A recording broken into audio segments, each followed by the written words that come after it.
بسم اللہ الرحمن الرحیم۔ کیسے شروع کرتے ہیں وضو؟ بسم اللہ کے بعد کیا کرتے ہیں؟ کہاں تک؟ پھر اس کے بعد کان اذا توضا تخلل بین اصابعہ، اللہ کے رسول جب وضو کرتے تو آپ خلال بھی کیا کرتے۔ اس کے بعد اگر کسی نے انگوٹھی پہنی ہو تو پھر حدیث میں آتا ہے حرک خاتمہ، انگوٹھی آپ نے پہنی ہوتی تو انگوٹھی کو حرکت دیتے تاکہ کوئی حصہ خشک نہ رہ جائے۔ ہم اس کو بہت معمولی سمجھتے ہیں جو میری اور آپ کی عبادت کی بنیاد ہے۔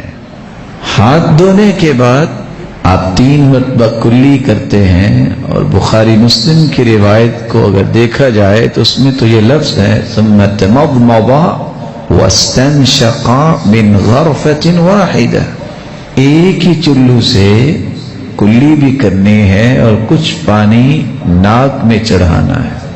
سنن نبی داؤد کی جو روایت ہے 139، جس کو علماء نے صحیح نہیں کہا، جس میں کلی اور ناک میں پانی چڑھانے کو الگ الگ بھی بیان کیا گیا ہے، اگرچہ دیگر آثار میں اس کا ثبوت بھی ملتا ہے۔ 3 مرتبہ کلی کرنے کے بعد ہم صرف پانی ناک تک لے کے جاتے ہیں، ناک میں پانی چڑھانا، اور پھر اس کے بعد تھوڑا سا چیک کیجئے گا کہ ہم کہاں کہاں جلد بازی کر لیتے ہیں۔ آپ صلی اللہ علیہ وسلم پانی چڑھانے کے بعد وَاسْتَنْسَعَ ثَلَاثًا، اور 3 مرتبہ ناک کو جھاڑا کرتے تھے، بِخِنْصَرِهِ، بائیں ہاتھ کی چھنگلی کے ساتھ ناک کی صفائی کرتے۔ آج کل تو یہ ادب بھی ختم ہو گیا، لوگ دائیں ہاتھ سے ہی یہ سب کچھ کرنے لگ جاتے ہیں۔ یہ آداب ہیں، ان آداب کو ملحوظ خاطر رکھنا چاہیے۔ اس کے بعد چہرہ دھونا ہے۔ چہرے کا جو زاویہ ہے وہ کہاں سے کہاں تک؟ بائیں کان کی لو سے دائیں کان کی لو تک۔ اور سامنے کتنی مرتبہ دھوئیں گے؟ زیادہ سے زیادہ 3 مرتبہ، اور کم سے کم 1 دفعہ۔ لیکن امام مالک نے فرق کیا ہے، وہ کہا کرتے تھے کہ عالم جو ہوتا ہے اس کا 1 مرتبہ دھونا بھی عام لوگوں کے 3 مرتبہ دھونے کے برابر ہوتا ہے، تو 3 مرتبہ دھونا چاہیے۔ اس کے بعد ثم اخذ كفا من ماء فادخله تحت حنكه فخلل بها لحيته، پھر چلو میں پانی لیتے اللہ کے رسول اور داڑھی کا خلال کرتے، داڑھی کے بالوں کا خلال کرتے۔ اور اگر بال نہ ہو تو کہتے ہیں خلال نہ ہو تو سنت سمجھ کے کرنا چاہیے، وہ تو دھو لیا نا، پھر خلال تو رہ گیا نا۔ اکیلے بیٹھ کے میرے وہ پیارے سے بھائی، محترم، مکرم، معزز، محتشم، آج سونے سے پہلے ضرور سوچیں کہ یہ خلال میرا کیسے ہوگا۔ ہو سکتا ہے کوئی سوال کرے بھی جس کی داڑھی اگی نہیں ہوتی، وہ کیا؟ وہ مکلف ہی نہیں ہے۔ جس کی چھوٹی ہے ابھی آئی نہیں، وہ مکلف ہی نہیں ہے۔ اس نے تو جو کر سکتا ہے کیا ہے، جس نے اس نعمت کو زائل خود کیا ہے۔ ایک کام رہ گیا نا خلال کا، اگر کوئی چیز رہ جائے تو وہ پھر چیز ناقص ہوتی ہے کہ کامل ہوتی ہے؟ میں نہیں ویسے کہہ رہا، آپ نے فتویٰ دیا ہے کہ ناقص ہوتی ہے۔ اگر وضو ناقص ہو تو نماز تو مکمل ہی ہوگی نا۔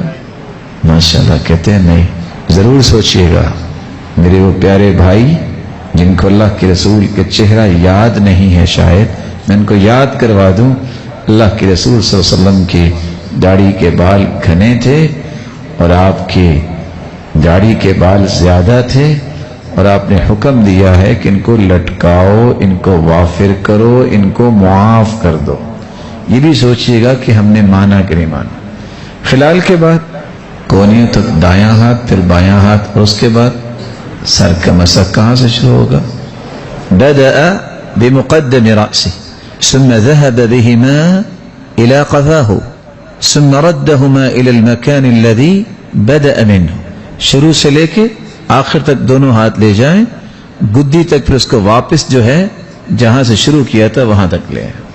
ثم ادخل، پھر اللہ کے رسول دونوں انگلیاں اپنے کانوں میں داخل کرتے۔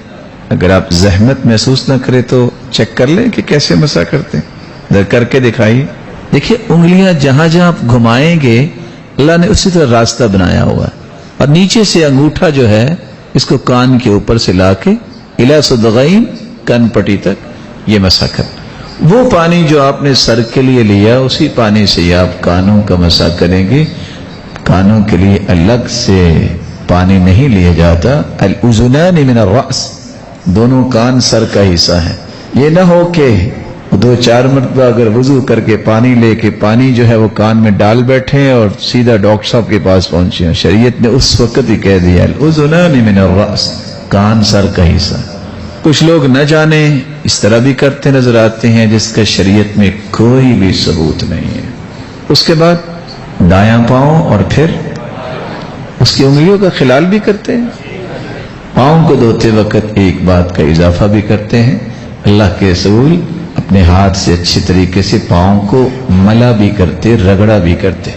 وضو کرنے کے بعد جب آپ وضو سے فارغ ہوئے ہیں، خوبصورت وضو کرنے کے بعد آپ کیا پڑھیں گے؟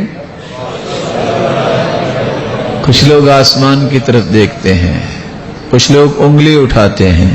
میں نے آپ کے سامنے حدیث پڑھی ہے، جو وضو کرے اور بعد میں کہے کہ انگلی کا تذکرہ آیا، وہ آسمان کی طرف دیکھنے کی بات آئی ہے. اشہد ان لا الہ الا اللہ وحدہ لا شریک لہ وان محمدا عبدہ ورسولہ. اتنے کلمات کہنے والے کے لیے قیامت کے دن جنت کے 8 دروازے کھول دیے جائیں.